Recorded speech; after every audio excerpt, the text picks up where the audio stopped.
Camera पड़ी उतारो भी महिला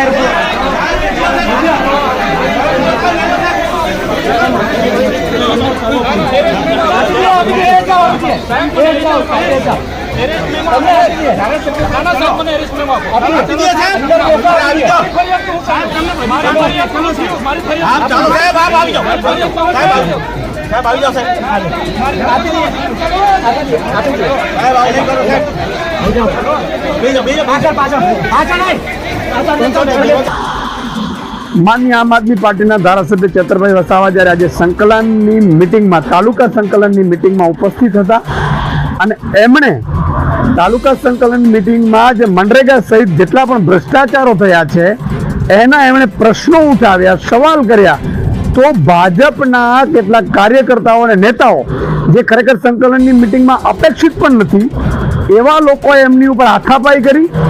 ચેતર વસાવા ભ્રષ્ટાચારની સામે અવાજ ન ઉઠાવે, એમને સવાલ ન કરે, એમની પોલ ના ખોલે, એટલા માટે થઈ અને ચેતર વસાવા ઉપર હલ્લાબોલ કરે છે ભાજપના નેતાઓ કાર્યકર્તાઓ. એટલું નહીં, જ્યારે ચેતર વસાવા પોલીસ સ્ટેશનમાં આમની વિરુદ્ધ ફરિયાદ લખાવા જાય છે ત્યારે આ જ ભાજપવાળાઓ અને પોલીસ તંત્ર જાણે લોકશાહીની હત્યા કરતું હોય, જાણે ચૂંટાયેલા ધારાસભ્યને પણ બંધારણની રીતે જે હક મળે છે એ પણ છીનવી લેતા હોય એમ ચેતરભાઈ વસાવાની ફરિયાદ લેવી તો દૂર, એમની ઉપર એફઆઈઆર ખોટી કરી દે છે કે એમણે લાપા મારે ને એમણે હાથાપાઈ કરીને. આ શું થઈ રહ્યું છે?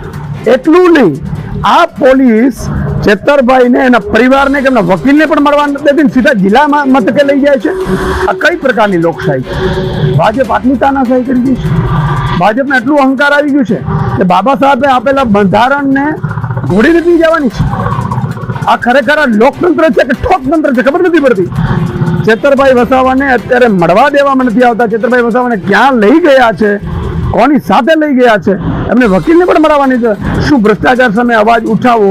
આ ભાજપવાળાને જે કરોડો રૂપિયા મંત્રીઓના અને એના મળતિયાઓના ખુલ્લા પડે છે ચેતરભાઈ વસાવાએ, તો આ ચેતરભાઈ વસાવા ઉપર તમે એફઆઈઆર કરશો, ખોટી રીતે એફઆઈઆર કરશો, એની લેવાને બદલે એમની એફઆઈઆર એના પર કરશો. આ સદંતર વખોડી કાઢવા લાયક અને લોકતંત્રની હત્યા બરોબર છે. હું ડીજીપીને વિનંતી કરીશ કે બંધારણ રીતે ચાલે અને ચેતરભાઈને તુરંત છોડી દેવામાં આવે.